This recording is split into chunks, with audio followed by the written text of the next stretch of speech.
I'd like to share a short glimpse into my world off of something that I presented to my work group about my journey with bipolar, depression, suicidality, and all that good stuff.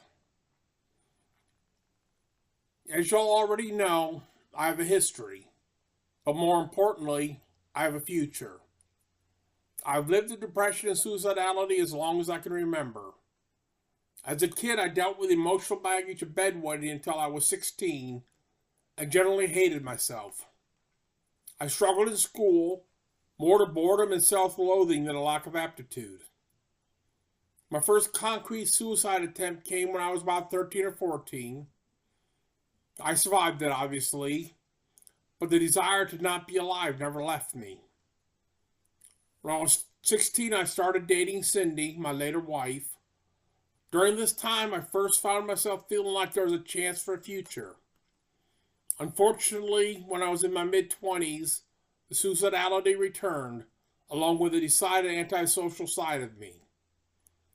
Other than Cindy, I had no real friends and felt alone and like I was going nowhere.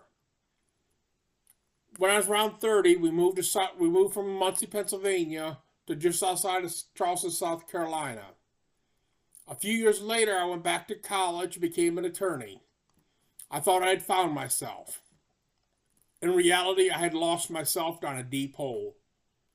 I found that I liked helping people with their issues, but hated being a lawyer. When I was around 40, I sank into a deep depression and gradually became hypersuicidal.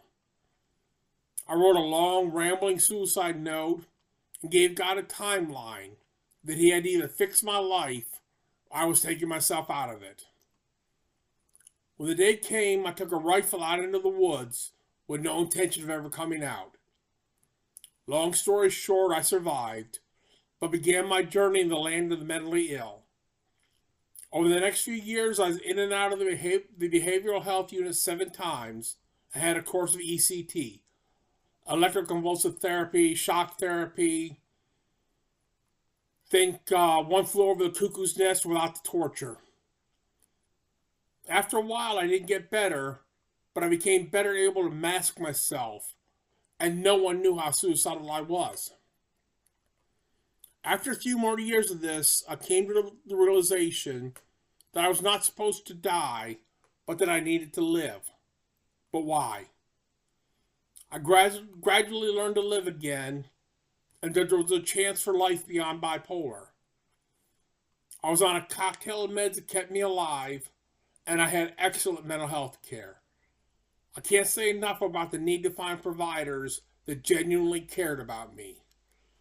I still struggle with suicidality, but it had become more of a distant idea than a deep drive. About 5 years ago, I came to the realization that God didn't want me to die. He wanted me to live and help people. It was around this time I first heard about being a peer, but was dissuaded by a well-meaning counselor at the Office of Vocational Rehabilitation. I held on to the idea of being a peer in the back of my head and continued to work on Rod. Around this time, I remember saying, F this. I will not live the rest of my life like this.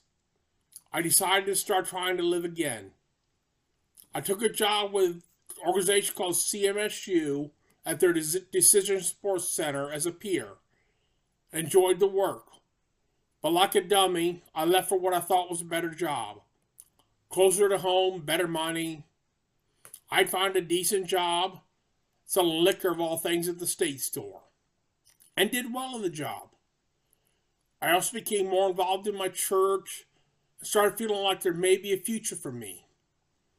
I struggled, but I had mostly good days and started feeling good about Rod for once. I still wanted to find my path to help people and how I could serve others. After a while there and other jobs, and driving as an Uber, the pandemic hit, and I lost Cindy to cancer. Losing Cindy hit me hard. I had a few real bad months, but I fought my way out of them. About a year or so ago, I decided I wanted to get back into working as a peer, whatever that meant. I sent a letter to CMSU asking if they had any openings. I heard nothing for a couple of months and just assumed they had nothing for me. Then I got a call from the director of the Path Home describing to me what the Path Home was doing and inviting me to apply. I completed the civil service application that very afternoon and waited hopefully. After a while, I got a call to take an online test and then to come in for an interview. The interview was the most interesting I've ever had. I remember telling the director that the job didn't sound like fun, but it sounded interesting. I got the job. Since then, I'm happy to say that the last vestiges of suicidality have left, and I'm hopeful about what tomorrow may bring. I'm now off most of my psych meds. I see my doctor once a month to get a shot, and we're planning to taper that off. I credit my improvement not to my job, but to the feeling I'm finally helping people and that I have come to accept that bipolar is a chapter of my life. It is not my life story. I don't know where the future will take me, but it's my hope and prayer that we'll be in a role where I can help those dealing with mental health struggles. Will it be at the Path Home, my current job? Who knows? But it is my hope and prayer that I will spend my golden years helping people, not just trying to make money for others. Over the years of my life, there have been many other twists and turns that I'd be willing to share in the future if anyone is curious. I've come now to believe that the best is yet to be. I have a future and a path to get there.